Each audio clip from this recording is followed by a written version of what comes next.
Welcome to this rapid revision session on wagon trains. What did a wagon train need? This map shows the Oregon Trail, marked here in red. It was going to be a long and arduous journey of maybe 4 months before they reached the territories out west like Oregon and Washington. Starting at Independence, Missouri, they would have to move their way along the route, trying to get to places of support along the way. If they reached Independence Rock, roughly halfway through, by the 4th of July, in other words, Independence Day, then they probably were roughly on time. That would mean that they would have time to have not only crossed the plains, but also be able to cross the Rocky Mountains and the Sierra Nevada before the snows arrived.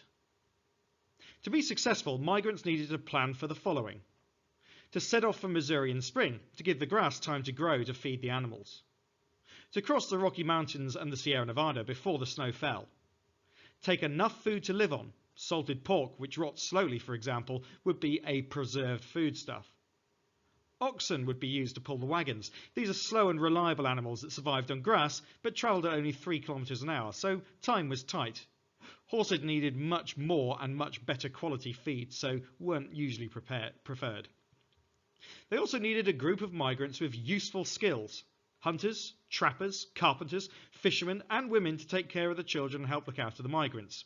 Yes, that might sound a bit sexist, but this was a time where the gender roles were quite divided in terms of what jobs people were expected to do. Let's consider now the typical problems that people would have. Indian attacks. Migrants demanded protection from Indian attacks. While this fear was widespread, actually the Indians were more likely to help the migrants rather than harm them, but attacks did occur as well. Cholera. Safe campsites were often established by rivers. People used these for drinking water and for going to the toilet. This spread disease rather rapidly. Unfortunately, the direction of travel was against the direction of the flow of the river, so the camp that was further upstream from you would have their sewage flowing downstream, and you would never know it when you were drinking it. Drowning. Bridges were very rare, and when rivers became swollen, people often had no alternative but attempt a dangerous crossing. Otherwise, they might fall behind and not get across in time. Accidents. Let's be honest, being crushed under a wagon wheel would be a nasty end. So let's consider how fatal this was. About 20,000 people are thought to have been killed on the Oregon Trail. However, this represents really quite a small percentage overall. So how did people prepare for this? Have a look at this picture. It shows a fairly typical wagon family, and they would often be travelling in a group, in other words a wagon train.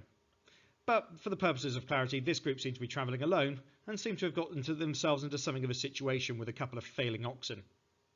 However, if they've prepared for their journey thoroughly enough, they should be okay. They used covered wagons. These provided cover and protection from the sun, but also from the wind and the rain. They were likely to encounter all sorts of weathers on the long journey. Weapons were carried for protection against Indian attack, but probably more likely to take down wild animals that might be attacking them, or to hunt to supplement their diet. The wagon needed to be able to carry everything: the migrants' belongings, food and equipment for the 4 to 6 months journey, and all without overloading both the wagon or the oxen. So, the bare essentials, but also just 1 or 2 luxuries if you're about to start a life out west. Migrants are looking to settle and start a new life in the west, therefore whole families move west: men, women and children. A mix of migrants needed to travel together with a range of skills. Hunting, cooking, carpentry, vets, doctors and guides all travelled together. The wagons were typically pulled by oxen. These animals were slow but strong and dependable. They were happy to eat grass, whereas the horses were more easily injured and demanded hay and oats. So if you'd prepared all of these things, you could have a reasonable expectation that your wagon would survive and that you would reach safety out west. But that didn't happen to everyone. Some final points then. Wagon trains travelled west along the Oregon Trail. Migrants needed thorough preparation for a successful journey. The journey was hard and dangerous, with the weather, rivers, starvation, and attacks by Indian tribes and wild animals all a possibility, or at the very least feared. Disease was common too, with few treatments available. However, despite all this, tens of thousands of migrants travelled in wagon trains, and the vast majority made it to safety. This showed the possibility of travelling out west, made it look desirable, made it look possible, and with the number of people who believed in manifest destiny and who wanted to escape poverty in the east, travelling west along the Oregon Trail as part of a wagon train became a realistic proposition. That's the end of this rapid revision video. I hope it's been useful to you.